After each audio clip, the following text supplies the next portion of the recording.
Bonjour, bonjour, bienvenue sur le plateau de Bâti Journal TV. Nous sommes à Lyon, Lyon Eurobois 2020. Et ce soir, nous allons voir les lauréats, enfin les futurs lauréats peut-être, du concours Canopé. Avec moi pour en parler, Arnaud Godevin, bonjour. Bonjour. Vous êtes directeur de l'ESB Nantes et je vais vous demander de nous dire ce qu'est ce concours Canopé. Alors, le concours Canopé est un concours national qui vise à promouvoir l'innovation dans la filière bois ou au service de la filière bois.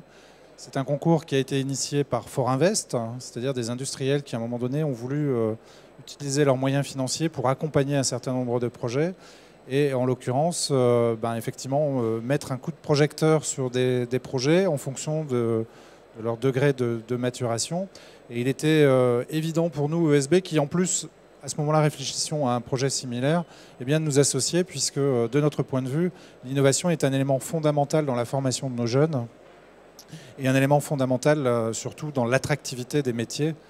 Montrer que cette filière bois, qui parfois a une image un petit peu du passé, entre guillemets, vieillotte, poussiéreuse, enfin là je vais utiliser des images pas très positives, mais en réalité elle innove énormément.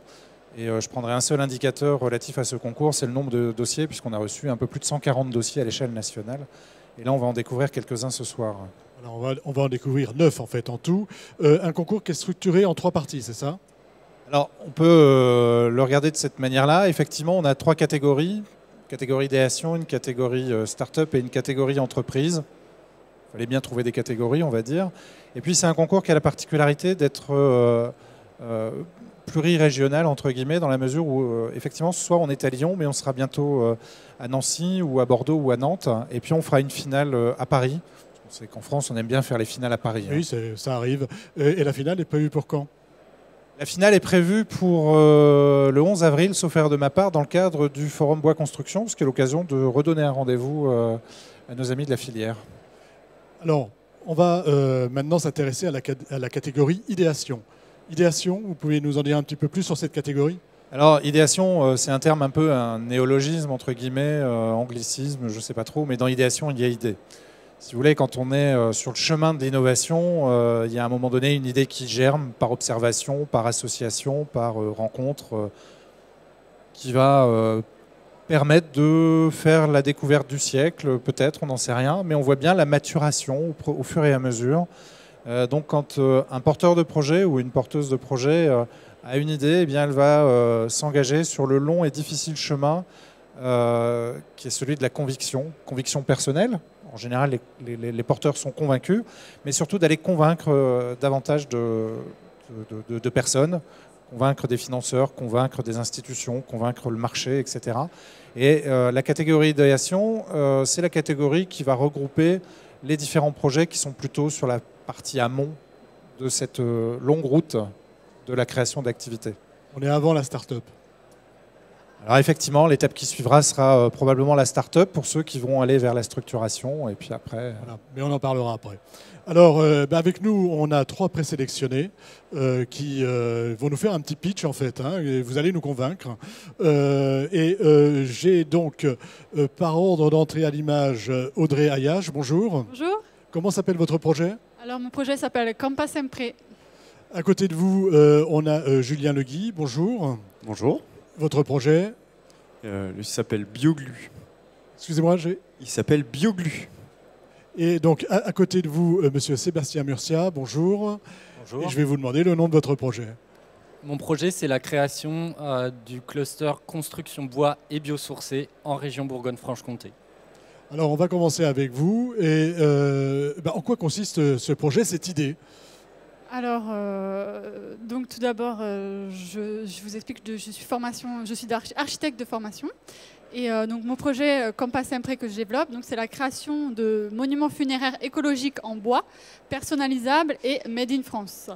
Donc d'où vient cette idée? En fait, simplement, c'est en rendant visite à mon grand-père au cimetière, je me suis dit que j'aurais bien aimé dessiner sa tombe en faisant quelque chose qui lui ressemblait. Donc personnalisé en fonction de qui il était.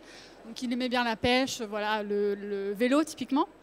Et donc, je me suis dit, en observant que voilà, dans les cimetières, il y avait en fait un manque de diversité des sépultures, c'est-à-dire une uniformisation en fait, et que voilà, il y avait peu d'alternatives qui étaient offertes au public en matière de produits dans ce secteur, et qu'en plus, voilà, il y avait peut-être une tarification qui n'était pas très claire, un petit peu opaque. Et donc voilà, tout est parti de là, et c'est aujourd'hui que je me retrouve ici à présenter mon projet. Donc ce que vous proposez, c'est un monument funéraire en bois. Voilà, c'est ça, en bois, oui. Le produit, c'est le bois. Le produit, c'est le bois. Hein. On utilise le bois, on n'utilise pas le marbre, Voilà, pas la on pierre. remplace en fait le granit et la pierre par le bois. Donc le Est-ce futur qu'à chaque sera bois. fois, c'est un produit standard, on va dire, ou est-ce que c'est à chaque fois, comme vous êtes Voilà, architecte, oui. un dessin d'architecte? Voilà, l'idée en fait, c'est les 3 enjeux du projet, c'est d'offrir donc un monument esthétique, chaleureux et accessible à tous. Ensuite, de produire de l'industriel personnalisable. Donc ça, c'est possible grâce aux possibilités de l'informatique à la robotique aujourd'hui. Et dans un second temps, donc, de créer une chaîne logistique optimisée pour maîtriser l'ensemble des coûts, bien sûr, et pouvoir offrir ça au plus grand nombre. Avez-vous déjà fait des prototypes? Avez-vous déjà testé votre idée à droite à gauche? Voilà, donc comme on le disait, là, on est dans la catégorie idéation, donc on est né en phase amont de la start-up.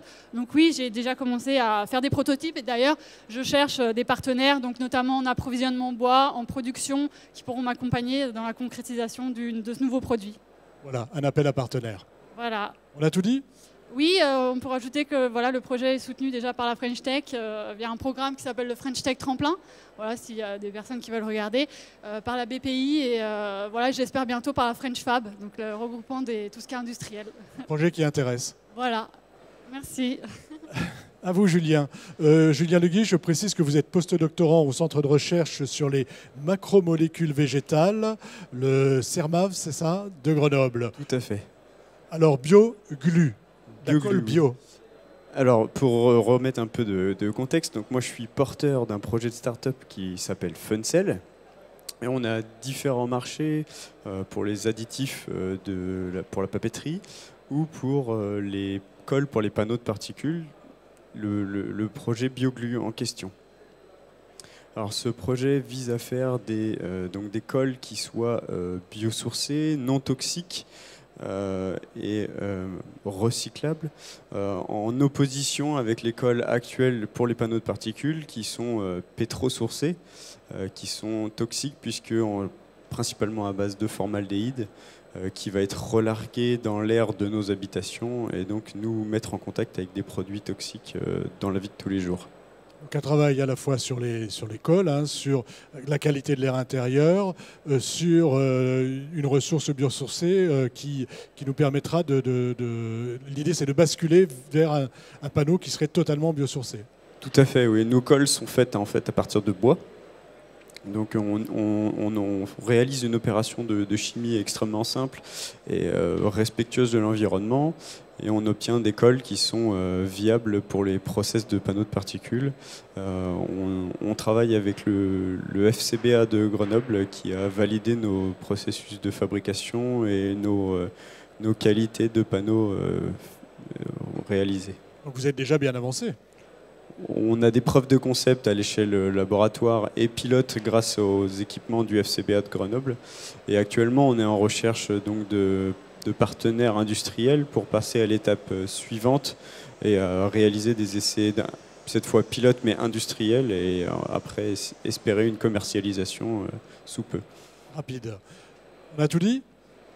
On a tout dit. On va bientôt créer la structure. On a renforcé nos équipes pour créer d'ici quelques mois. Voilà, recherche de partenaires également. Hein. Exactement. Merci. Peut-être que vous allez les utiliser, ces colles. Donc, cluster construction bois biosourcé Bourgogne-Franche-Comté. Expliquez-nous de quoi il s'agit. Le principe même du cluster, c'est de rassembler des acteurs du bois, des biosourcés, issus de notre région qui est la Bourgogne-Franche-Comté, pour que ensemble nous puissions parvenir à développer la part du bois dans la construction.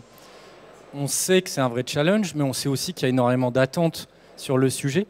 Mais l'idée de se rassembler, elle vient d'un constat simple, c'est que 1 + 1 = 3. Et on veut servir de cette force-là pour que des très petites entreprises, des PME, puissent bénéficier de cette force collective pour pouvoir s'imposer sur le marché. C'est quoi? C'est des constructeurs, des fabricants de produits? Qui sont les gens qui se sont rassemblés, que vous allez agréger?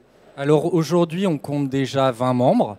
Évidemment, on va en recruter d'autres au fur et à mesure de la vie du cluster. Aujourd'hui, on a eu à cœur de rassembler différents corps de métier pour pouvoir couvrir toutes les étapes ou toutes les spécificités de la chaîne immobilière. Donc on a aussi bien des maîtres d'œuvre que des menuisiers, des charpentiers, des bureaux d'études techniques, des architectes, j'en oublie, des centres aussi de formation et de recherche, puisque évidemment notre objectif c'est de proposer des solutions innovantes. C'est pas seulement de faire du bois, du biosourcé, mais aussi de proposer de la vraie innovation en termes d'habitat. Et nous sommes déjà en train de plancher dessus sur un projet en Côte d'Or. Voilà, c'est ce que j'allais dire. Vous avez déjà un projet qui est sur les rails. On a déjà un projet qu'on appelle un projet démonstrateur pour nous, puisque ce sera le premier. Un projet qui compte une dizaine de logements individuels, avec ce créneau de construire de la construction bois et biosourcé, avec ces acteurs du cluster. Écoutez, merci. Bonne chance pour la suite. Et on verra bientôt donc au Forum Bois. On sera au Forum Bois, donc peut-être qu'on se reverra à cette occasion. Et donc en tout cas, une émission à retrouver sur Bâti Journal TV pour avoir... Est-ce que vous avez des sites internet où on peut voir vos projets ou pas? Non, pas encore. Pas encore. Pas encore. Donc peut-être un peu plus tard. Une émission donc à retrouver sur Bâti Journal TV et sur les sites de nos partenaires, Eurobois évidemment, 2020 et France Bois Forêt. Merci à vous d'être venus jusque-là. Merci. Merci.